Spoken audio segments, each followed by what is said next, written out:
ತಿದ್ದುಪಡಿ ಕಾನೂನು, ಏಕರೂಪ ನಾಗರಿಕ ಸಂಹಿತೆ ಹಾಗೂ ರಾಷ್ಟ್ರೀಯ ಪೌರತ್ವ ನೋಂದಣಿಗೆ ವಿರೋಧ ಸೇರಿದಂತೆ ಜಾರ್ಖಂಡ್ನ ಆಡಳಿತಾರೂಢ ಜಾರ್ಖಂಡ್ ಮುಕ್ತಿ ಮೋರ್ಚಾ ಪಕ್ಷವು ರಾಜ್ಯದಲ್ಲಿ 50 ಅಂಶಗಳ ನಿರ್ಣಯವನ್ನು ಕೈಗೊಂಡಿದೆ.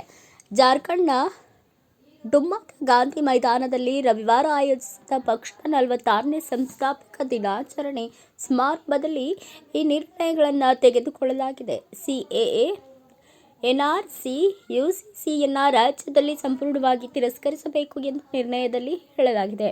ಕಾರ್ಯಕ್ರಮವನ್ನು ಉದ್ದೇಶಿಸಿ ಮಾತನಾಡಿದ ಜಾರ್ಖಂಡ್ ಮುಖ್ಯಮಂತ್ರಿ ಹೇಮಂತ್ ಸೊರೇನ್, ಕೇಂದ್ರ ಬಜೆಟ್ನಲ್ಲಿ ರಾಜ್ಯದ ಜನತೆಗೆ ಮೋಸ ಮಾಡಲಾಗಿದೆ.